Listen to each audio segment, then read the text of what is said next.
Assalamualaikum warahmatullahi wabarakatuh. Perkenalkan, nama saya Putri Alzuraf Syahbania dari Prodi Perbankan Syariah dengan NPM 22201083043 akan menjelaskan materi ayat dan hadis tentang harta.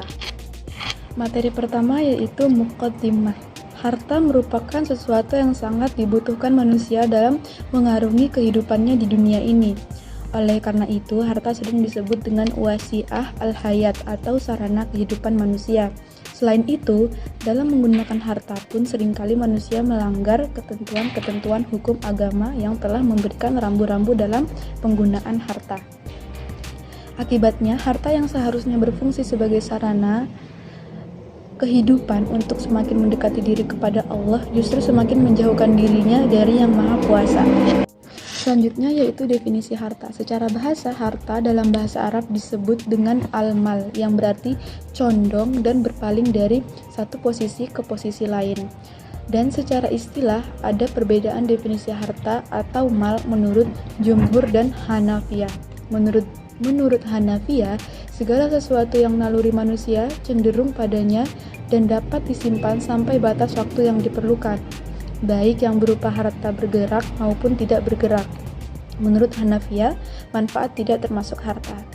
Menurut Jumhur, sesuatu yang naluri manusia cenderung kepadanya dan dapat diserah terimakan dan orang lain terhalang mempergunakannya. Pengertian ini memberikan pemahaman mereka bahwa harta tidak terbatas pada materi melainkan juga pada manfaat. Selanjutnya, kedudukan dan fungsi harta. Pertama, harta sebagai amanah atau titipan dari Allah. Manusia hanyalah pemegang amanah untuk mengelola dan memanfaatkan sesuai dengan ketentuannya. Sedangkan pemilik harta sebenarnya tetap pada Allah. Menurut Al-Quran Surat An-Nur ayat 33, dan berikanlah kepada mereka sebagian dari harta Allah yang dikaruniakannya kepada kalian. Dan menurut Quran Surat Al-Hadid ayat 7, berimanlah kamu kepada Allah dan Rasul-Nya, dan nafkahkanlah sebagian dari hartamu yang Allah telah menjadikan kamu menguasainya. Maka orang-orang yang beriman di antara kamu dan menafkahkan sebagian hartanya mendapatkan pahala yang besar. Kedudukan dan fungsi harta yang kedua yaitu harta sebagai perhiasan hidup yang kemungkinan manusia menikmatinya dengan baik dan tidak berlebih-lebihan. Manusia memiliki kecenderungan yang kuat untuk memiliki, menguasai, dan menikmati harta. Selanjutnya yaitu cara memperoleh harta. Islam tidak membatasi cara seseorang dalam mencari dan memperoleh harta, selama yang demikian itu tetap diperlakukan dalam prinsip umum yang berlaku yaitu halal dan baik. Yang pertama, memperoleh harta tersebut secara langsung sebelum dimiliki oleh siapapun. Cara seperti ini sering disebut dengan penguasaan harta bebas. Salah satu bentuk yang jelas dari mendapatkan bebas adalah menghidupkan atau menggarap tanah mati atau tidak produktif yang belum dimiliki atau ihya al-ma'wad. Hal ini sesuai dengan hadis Nabi yang diriwayatkan dari Said bin Zubair menurut 3 perawi hadis yang mengatakan, barang siapa yang menghidupkan tanah mati, maka ia berhak memilikinya. Cara memperoleh harta yang kedua, memperoleh harta yang telah dimiliki oleh seseorang melalui suatu transaksi atau akad. Bentuk ini dipisahkan pada 2 cara. Yang pertama, peralihan harta berlangsung dengan sendirinya atau disebut dengan juga ijbari, yang siapapun tidak dapat merencanakan atau menolaknya seperti melalui warisan. Yang kedua, peralihan harta berlangsung tidak dengan sendirinya, dengan arti atas kehendak dan keinginan sendiri yang disebut ikhtiyari, baik melalui kehendak sepihak seperti hibah atau pemberian, maupun melalui kehendak dan perjanjian timbal balik antara 2 atau beberapa pihak seperti jual beli. Selanjutnya, cara menggunakan harta. Yang pertama, digunakan untuk kepentingan kebutuhan hidup sendiri. Yang kedua, digunakan untuk memenuhi kewajiban terhadap Allah.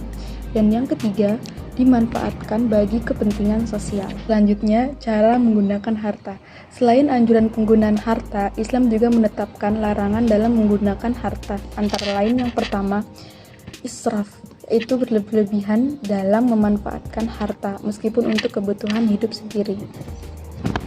Yang kedua, tabzir atau boros, dalam arti menggunakan harta untuk sesuatu yang tidak diperlukan dan menghambur-hamburkan harta untuk sesuatu yang tidak bermanfaat.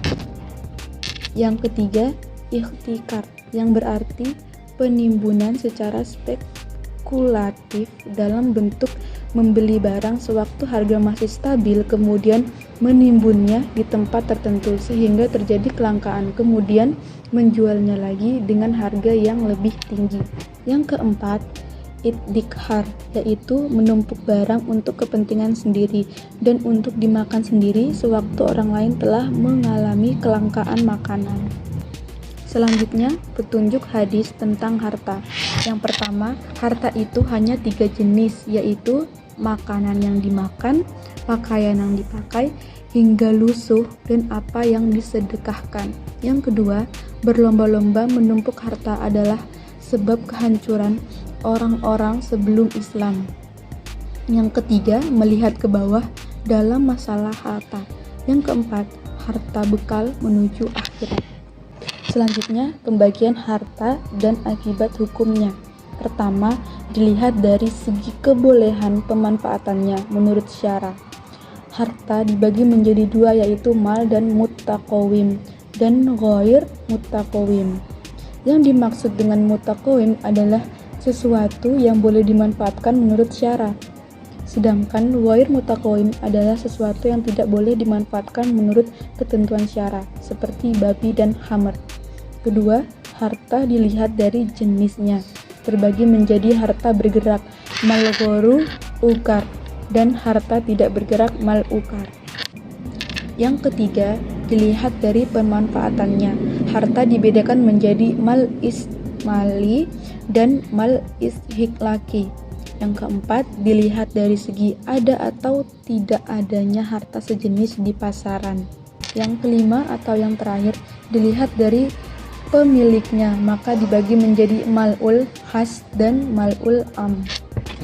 Sekian dan terima kasih penjelasan materi atau resum ayat dan hadis tentang harta. Terima kasih atas perhatiannya. Mohon maaf bila ada salah kata. Wassalamualaikum warahmatullahi wabarakatuh.